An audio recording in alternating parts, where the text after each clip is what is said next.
فرماتے ہیں غوث اعظم نے میرے خیال کو جان لیا، ورکزہا فی الارض،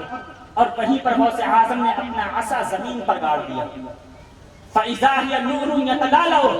غوث اعظم نے اپنے عصا کو زمین میں گاڑا تو اس عصا سے نورانی کرنیں نکلنے لگی، جو لاٹھی تھی اس میں نور پیدا ہو گیا، اس سے نورانی کرنیں نکلنے لگی، متداعا نورہ الی نحو السماء، اس عصا سے روشنی نکلتی اور آسمان کی طرف چڑھتی، نورانی کرنیں آسمان کی طرف بلند ہوتی۔ حضرت عبداللہ زیال فرماتے ہیں غوث اعظم نے وہ عصا زمین پر گاڑ دیا تو اس عصا سے نورانی کرنیں نکلتی اور آسمان کی طرف بلند ہوتی، متداعا نورہ الی نحو السماء، اس عصا سے نورانی روشنی نورانی کرنیں نکل کر کے آسمان کو روشن و منور کر دیتی، وَأَشْرَقَ بِهِ الْجَبْ، فرماتے ہیں پوری ہوا و فضا روشن ہو گئی، پورا میدان روشن ہو گیا، پورا میدان روشن و منور ہو گیا، وَبَقِيَتْ كَذَلِكَ سَاعَةً زَمَانِيَةً، فرماتے ہیں کافی دیر تک وہ عصا جس کو غوث اعظم نے اپنے ہاتھ میں لے کر کے زمین پر گاڑا تھا اس میدان میں نورانی کرنیں بکھیرتا رہا، آسمان کو روشن و منور کرتا رہا، اس عصا نے ہوا و فضا کو روشن و منور کر دیا۔ فرماتے ہیں تھوڑی دیر کے بعد سرکار غوث اعظم نے اپنا ہاتھ عصا پہ رکھا تو پرانی حالت پر پلٹ آیا۔ اب یہ کرامت غوث اعظم کی کہ آپ نے عصا کو ہاتھ لگایا، زمین پر گاڑ دیا تو اس میں روشنی پیدا ہو گئی، وہ روشن و منور ہو گیا، اس کی نورانی کرنوں نے آسمان، ہوا و فضا کو، میدان کو روشن و منور کر دیا۔ پھر غوث اعظم رضی اللہ تعالی عنہ حضرت عبداللہ زیال کی طرف مخاطب پر ہوتے ہیں اور فرماتے ہیں یا زیال اردت ھذا، اے عبداللہ تم یہی چاہ رہے تھے نا کہ اس عصا سے میں کوئی کرامت دکھاؤں؟ ایک ولی کا علم دیکھیے، غوث اعظم رضی اللہ تعالی عنہ حضرت عبداللہ زیال کے دل میں جو خطرات پیدا ہو رہے ہیں غوث اعظم نے ان کو بغیر بتائے جان لیا اور بعد میں فرمایا تم نے یہی چاہا۔ حضرت عبداللہ زیال ہاتھ جوڑ کر کھڑے ہو جاتے ہیں، عرض کرتے ہیں حضور میں یہی چاہ رہا تھا۔ یقیناً آپ کو اللہ رب العزت نے بڑا مقام عطا فرمایا ہے کہ آپ نے اس عصا سے مجھے یہ کرامت دکھا دی۔ تو حضرات یہ رسول غوث اعظم کی کرامت کہ آپ نے عصا کو چھوا تو اس میں روشنی پیدا ہو گئی۔ آئیے میں بتاؤں غوث اعظم کی یہ کرامت حضور علیہ السلام کے کون سے معجزے کے قبیل سے ہے اور حضور علیہ السلام کے کون سے معجزے کا مرتبہ ہے۔ تو اٹھائیے مشکاۃ شریف کے اندر یہ حدیث پاک موجود ہے، بخاری شریف کے اندر یہ حدیث پاک موجود ہے، دیگر کتب احادیث میں یہ حدیث پاک موجود ہے۔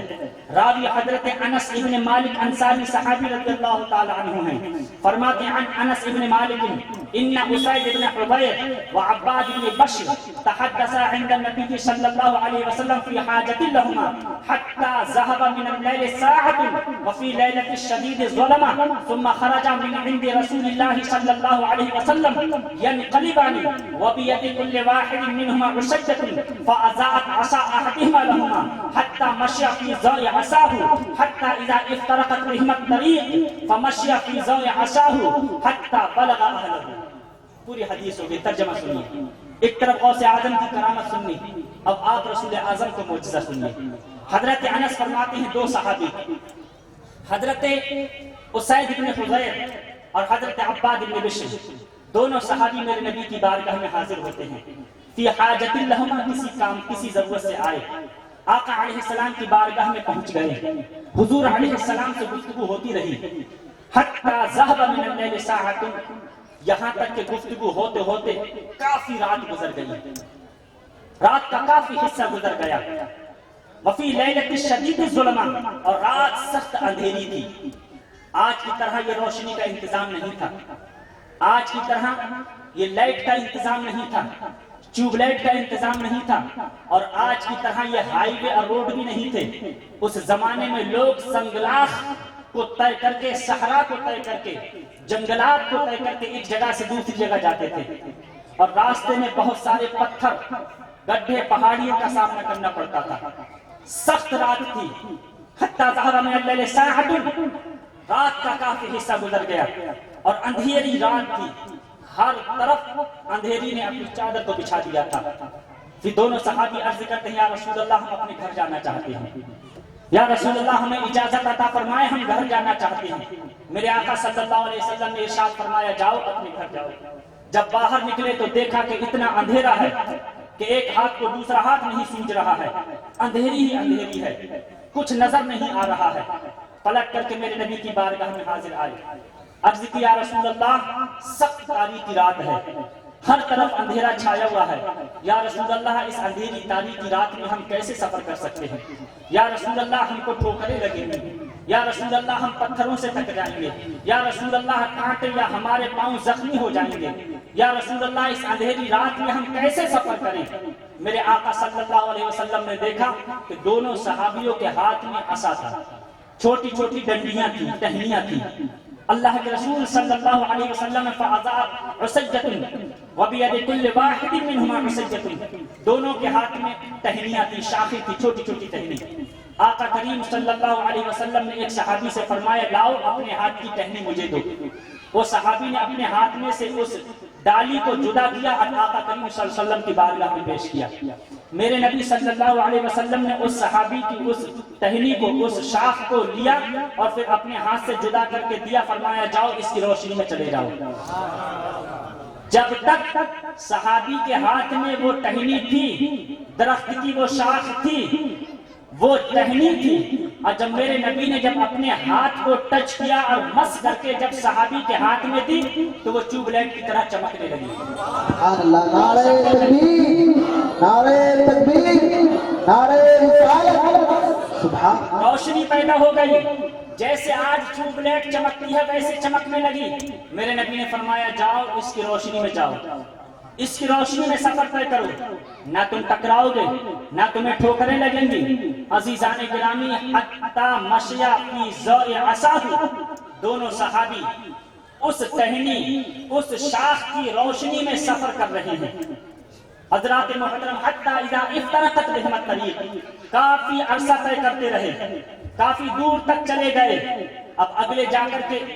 دونوں کا راستہ جدا ہو جاتا ہے، ایک کو ادھر جانا ہے، ایک کو ادھر جانا ہے، دونوں کا راستہ جدا ہے۔ ایک ٹہنی ہے جس میں روشنی ہے۔ اب دونوں صحابی پریشان ہیں کہ اگر یہ ٹہنی میں ان کو دے دیتا ہوں تو میرا راستہ اندھیرا، اور اگر میں اپنے پاس رکھ لیتا ہوں تو ان کا راستہ اندھیرا۔ ایک شاخ ہے وہی روشن و منور ہے۔ اب جب آقا کی بارگاہ سے چلے ہیں تو کافی دور تک، جہاں تک راستہ دونوں کا ایک ساتھ تھا وہاں تک تو اس کی روشنی میں سفر کرتے رہے، لیکن حتی اذا افترقت بہم الطریق، اگلے جا کر کے سرکل سے ایک کو ادھر مڑنا ہے، ایک کو ادھر مڑنا ہے۔ ایک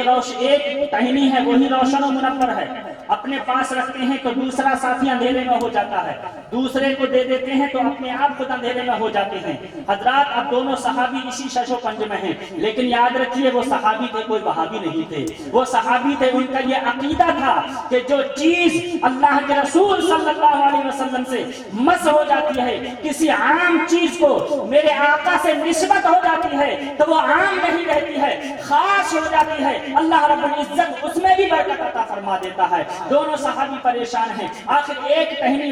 روشنی ہے، ایک کے لیے روشنی کا انتظام ہے، ہم دونوں کیسے جائیں؟ حضرات، وہ صحابی تھے، ان کا یہ عقیدہ تھا کہ حضور سے جس چیز کو نسبت ہو جاتی ہے اس میں اللہ برکت عطا فرما دیتا ہے۔ ایک صحابی نے سوچا چلو یہ ایک ٹہنی روشن ہے، یہ روشنی کا انتظام ہے، دوسرے صحابی اپنی ٹہنی کو اس سے مس کرتے ہیں تو یہ بھی روشن ہونا۔ جن کی ٹہنی میں روشنی نہیں تھی،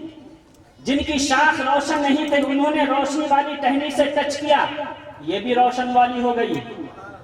حتی مشیا فی ضوء عصاہ حتی بلغ اہلہ۔ اب حضرات، یہ اپنی روشنی میں چلے جا رہے ہیں، یہ اپنی روشنی میں چلے جا رہے ہیں۔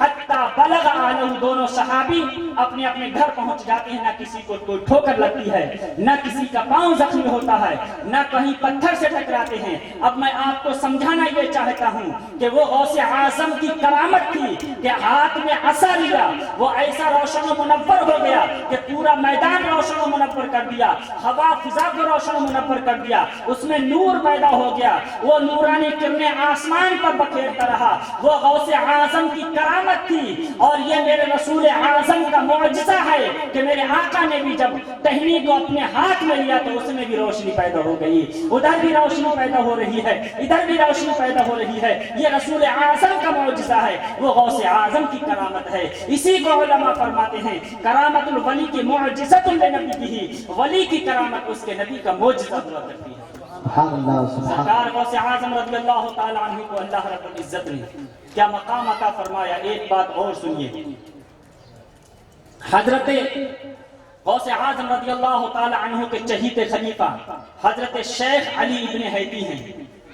ان کے مرید حضرت علی ابن ادریس یعقوبی ہیں۔ حضرت علی ابن ادریس یعقوبی جو غوث اعظم کے مرید ہیں، ہمیشہ بیمار رہتے تھے، بیماریوں نے اپنے شکنجے میں جکڑ لیا تھا، بیماریوں نے اپنے شکنجے میں لے لیا تھا، بڑی بڑی علاج کرائے، بڑے بڑے حکیموں کو دکھایا، بڑے بڑے طبیبوں کو دکھایا، لیکن کہیں سے شفا نہیں ملتی تھی۔ حضرت علی ابن ادریس یعقوبی فرماتے ہیں میرے پیر و مرشد حضرت علی ابن حیدی سن 555 میں مجھ کو غوث اعظم کی بارگاہ میں لے کر کے گئے۔ سرکار غوث پاک رضی اللہ تعالی عنہ کی بارگاہ میں حضرت علی ابن حیدی اپنے مرید کو لے کر کے پہنچے اور عرض کی حضور یہ آپ کے غلام کا غلام ہے،